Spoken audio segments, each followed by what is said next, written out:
livro, a primeira carta aos Tessalonicenses, capítulo de número 4, versículos de 13 ao 18.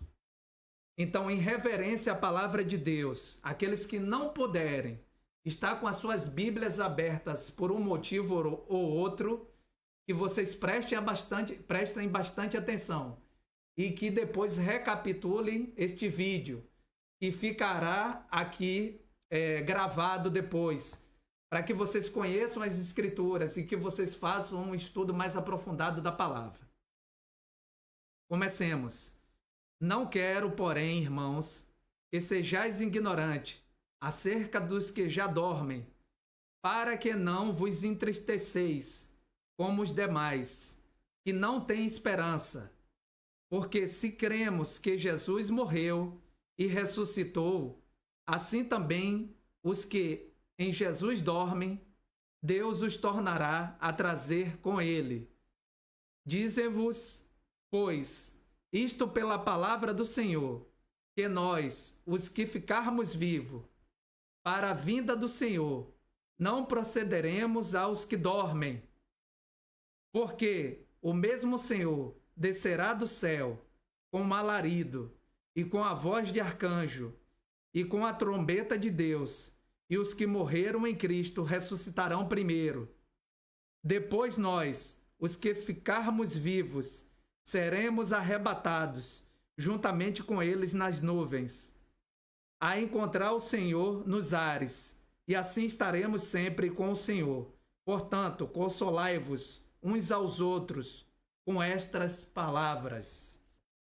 Glórias a Deus. Meus queridos irmãos, estamos falando aqui da carta de um apóstolo que foi muito importante para o ministério de Cristo. Este apóstolo não acompanhou Jesus, mas depois que Cristo ressuscitou, pediu que Ananias fosse até lá e que profetizasse um milagre na vida daquele homem. Esse homem foi considerado um dos maiores pregadores da palavra de Deus nos 4 cantos dessa terra. Então, essa palavra aqui, que Paulo traz aos irmãos de Tessalônica, para aqueles que não sabem, Tessalônica era uma cidade que fica na atual Grécia, que antigamente pertencia à Macedônia. Então, como Paulo já havia começado o seu processo de evangelismo naquele lugar, e ele não pôde, por um motivo torpe, chegar àquele lugar novamente, justamente para visitar os irmãos, saber como os irmãos daquela localidade estavam. Porque, para aqueles que não sabem, a Grécia era um local de um pecado geral, principalmente aquele pecado voltado para a promiscuidade, o erotismo. Tudo tinha ali, sodomismo, erotismo, pedofilia, tudo que vocês pensassem de pecados voltados para o lado da prostituição estava ali encravado no seio grego. E os romanos davam sequência a esta mesma cultura. Então, o que Paulo está falando aqui para os irmãos? Paulo, em versículos anteriores, ele exorta os irmãos, principalmente chamando atenção contra o pecado da prostituição. Então, com isso, ele vem falar para os irmãos que não é lícito que um homem tenha várias mulheres, porém, o homem que tem várias mulheres, este ficará viciado neste ato. Então, ele procurará mais e mais vezes mais mulheres, porque este homem que está viciado neste ato, ele não vai se acostumar com a monogamia. Então ele vai procurar outras mulheres para poder saciar a sua vontade, a vontade da sua carne. Então o nome disso é poligamia. São várias mulheres, várias relações ao mesmo tempo. Os próprios romanos, meus irmãos, diziam que o homem era escravo da sua própria alma, porque eles não tinham conhecimento de Jesus Cristo. Eles não tinham conhecimento de Jesus Cristo em suas vidas. Então eles levavam a vida, Deus dará. Então, preocupado com tudo isso, Paulo, como ele não pôde ir até lá, porque o inimigo havia se levantado contra a sua própria vida, ele preocupado escreve esta carta a Tessalônica, aos irmãos de Tessalônica, e pede para que Timóteo, que era o seu discípulo, vá até lá e leve essa mensagem. Para a honra e glória do Senhor, os irmãos tessalonicenses estavam firmes na fé, apesar de toda aquela adversidade. Mas só que dentro da carta, a partir do versículo 13 até o versículo 18, Paulo começa a falar para os irmãos, para que eles não vos assusteis, pois naquele grande dia, na segunda volta de Cristo, ressuscitarão o primeiro os mortos, aqueles que morreram profetizando a fé no nosso Senhor Jesus Cristo. Estes ressuscitarão primeiros e partirão para a glória. Depois seremos nós, aqueles que ficarmos aqui e continuarmos firmes na fé. Então, meus irmãos, não vos enganei. O inimigo, muitas vezes, ele faz isso para poder tirar sua atenção, para fazer com que você perca a sua salvação. Algo que foi muito precioso, que Jesus Cristo se crucificou por nós, para poder sepultar os nossos pecados. Então, você que está aí sentadinho no seu sofá agora, você absorva essas palavras e tome posse delas, para que você não perca a sua salvação, aquilo que Deus deixou como galardão para você. Então, meus irmãos, aqui neste capítulo, Paulo ele fica muito preocupado, principalmente em termos da circunstância que levava a cidade de Tessalônica, né? Então era um verdadeiro bacanal. Não que o homem, Deus criou o homem e o sexo faz parte da vida do homem, mas o sexo após o casamento.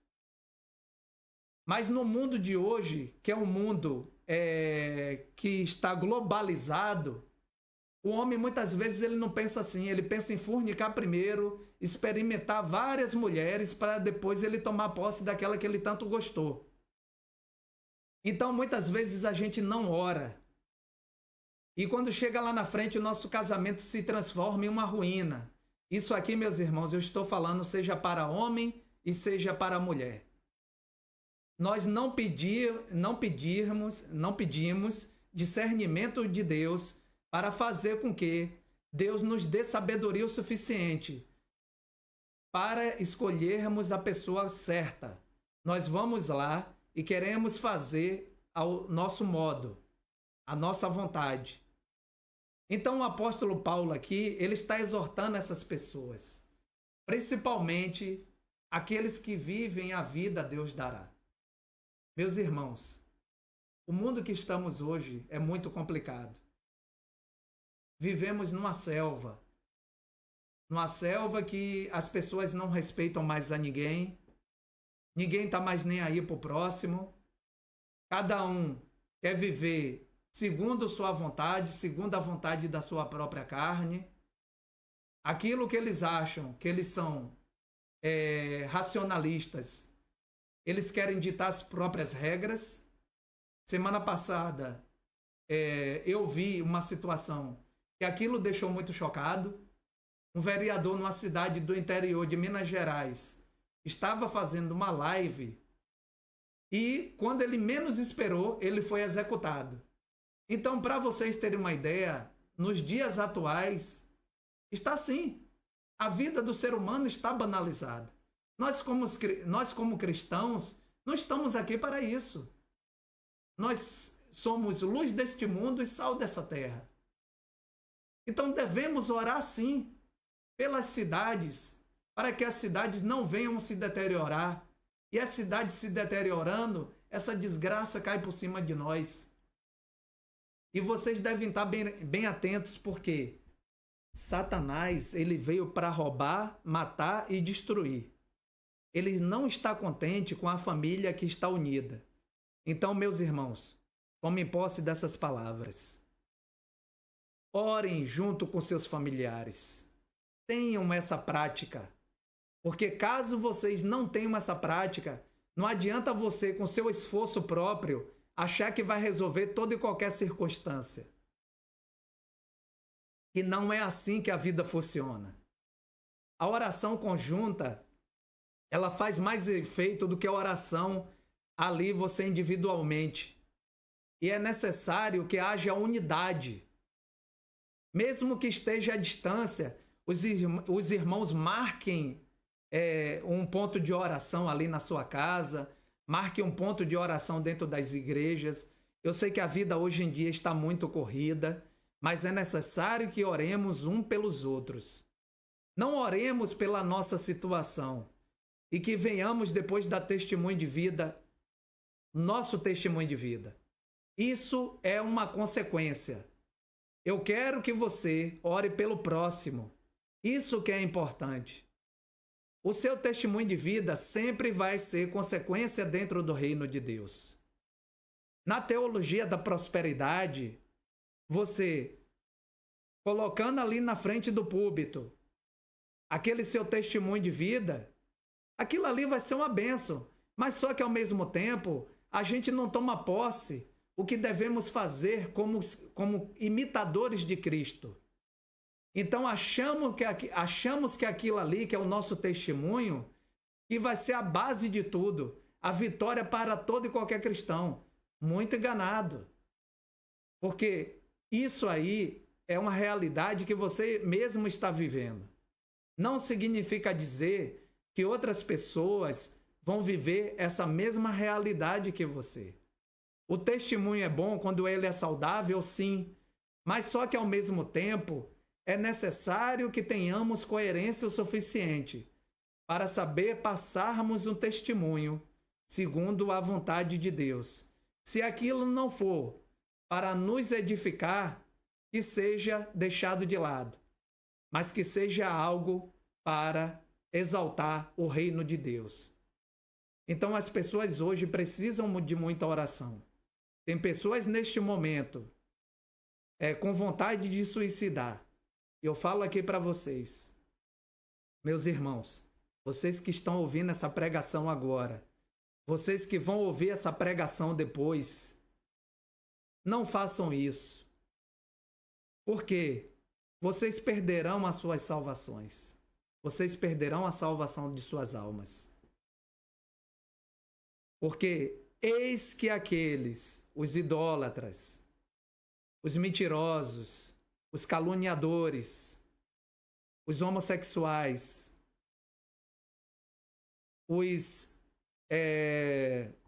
e ao mesmo tempo, aqueles que tiram sua própria vida, estes não herdarão o reino dos céus.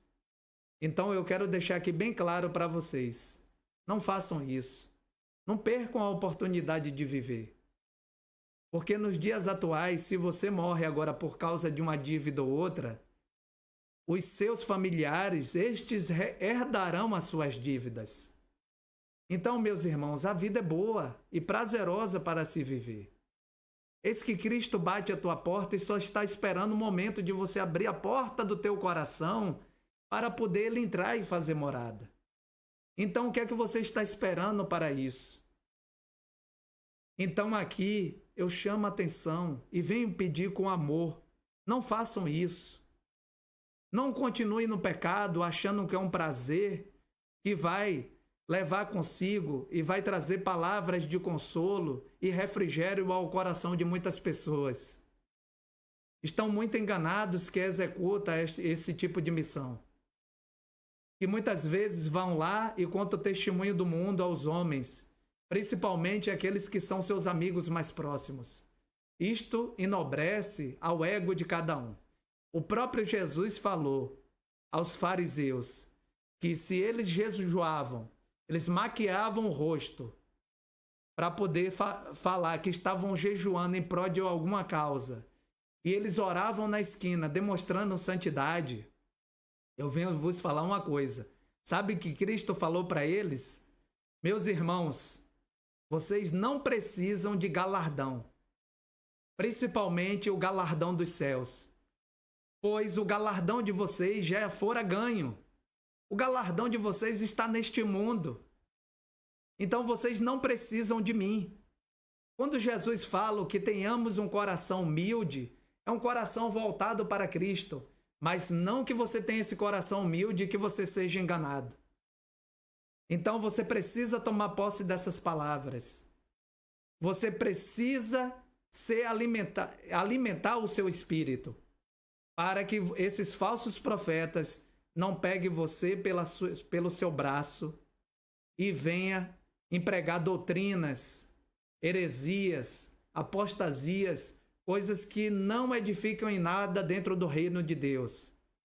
Então, meus irmãos, eu venho falar aqui, isso é um testemunho de vida, que nós estamos vendo. O que aconteceu com o vereador pode acontecer com qualquer um. Então, nós estamos vivos hoje e não sabemos do amanhã. Então, precisamos nos arrepender enquanto estamos em vida, para que depois, estando em um outro plano, não diga que fomos enganados. Porque a oportunidade que temos é agora. Então, dentro da sua casa, qualquer pessoa, até mesmo aquele que mora em locais remotos, tem a oportunidade hoje de receber a palavra de Deus. E não podem dizer que foram pegos desprevenidos. Não coloque sua fé em coisas aqui deste mundo, como faziam os egípcios, os faraós, cujo traças e os ladrões vão roubar.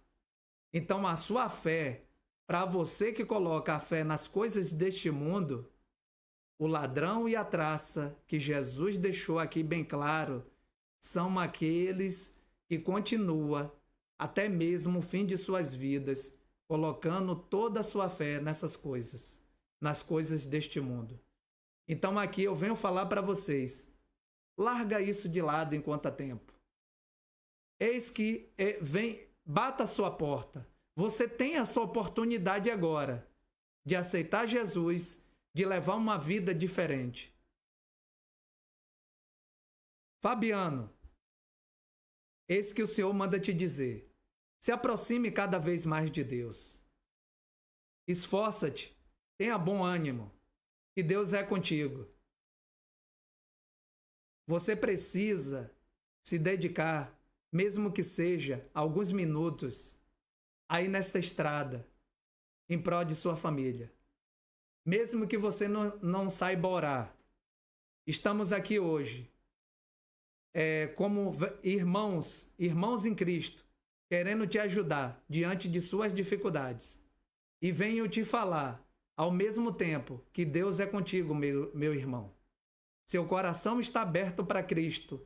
Você recebeu Cristo e Deus é contigo agora neste momento. Então não tenha medo. No meio da semana teremos o Café com Galileu, de agora em diante, a partir do dia 7 de outubro. Então assista aos nossos programas.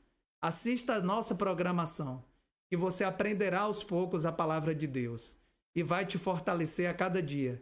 Principalmente aquele dom que Deus te deu de evangelizar as pessoas, principalmente aqueles seus amigos que vivem contigo no seu dia a dia. Então, meu querido irmão, Deus é contigo. É o que Deus manda te entregar aqui nesta noite. Então, meus irmãos, para finalizar aqui nesta noite, não perca a oportunidade de evangelizar um parente seu. Não vá ali descendo o cajado para cima dele. Haja com sabedoria. Peça a sabedoria de Deus para que Deus te dê discernimento suficiente para que Ele abra a porta e que você tenha uma oportunidade de evangelizar o seu ente querido. Que muitas pessoas já perderam o seu ente querido, mergulhados no pecado, e hoje, como convertidos, se arrependem de não ter a oportunidade de evangelizar aquela pessoa. Então aproveite que ainda está em vida e evangelize o seu próximo, mas peça a sabedoria de Deus. É o que eu deixo aqui.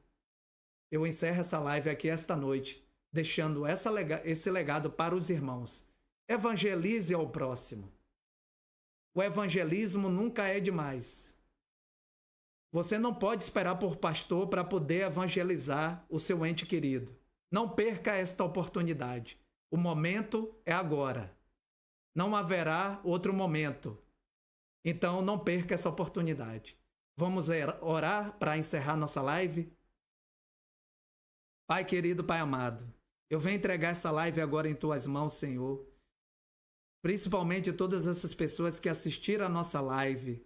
Que o Senhor continue dando cobertura espiritual. Principalmente aqueles que estão à beira da estrada, aqueles que estão nos hospitais, aqueles que estão no cárcere, em nome do Senhor Jesus. Que o Senhor vá em busca daqueles que estão na estrada, aqueles que são andarilho, aqueles que estão encravados com o espírito da avareza. Que o Senhor venha arrancar esse espírito maligno agora, espírito de acumulador. Que o Senhor coloque essa pessoa no caminho da luz e que o Senhor possa alcançar muitas vidas, principalmente aquelas que o homem já disse que não são mais nada, que estão completamente fora dos planos de Deus. Até mesmo os pastores e pessoas que fazem parte de ministério já falaram isso para essas pessoas. Mas eu vos digo uma coisa, eis que estão muito enganados, porque o tempo de Deus não é o nosso tempo. E Deus alcançará essas pessoas no tempo dele e não no nosso tempo. Pai querido, Pai amado, agora dê uma semana de bênçãos, dê uma semana de paz para essas pessoas. Livra do homem mau, da bala perdida, do homicida, do migrador, do devorador. Livra do espírito de macumbaria e de feitiçaria. Pai querido, Pai amado, eu venho pedir também para que o Senhor dê livramento da invasão, dos ladrões, principalmente naqueles que deixam sua casa fechada durante o dia para poder trabalhar. E que o Senhor esteja ali juntamente com seus anjos, dando cobertura naquele lugar. E que proteja seus filhos, principalmente aquelas mães que deixam seus filhos em creche. Que proteja desses espíritos malignos em nome do Senhor Jesus. Que vai jogando por terra agora todo e qualquer impedimento. Principalmente aqueles que querem alcançar a Cristo e são colocados a barreira à sua frente. Então, Pai, vai jogando essas barreiras por terra e vai abrindo os olhos, vai tirando a cegueira espiritual enquanto há tempo, em nome do Senhor Jesus. Amém, amém. Então, meus irmãos, fiquem em paz, que o Senhor Jesus vos abençoe. Tenha uma semana abençoada e repleta de alegrias. E que o Senhor Jesus possa estar concedendo o melhor desta terra e que não deixe faltar o pão de cada dia. Amém, amém.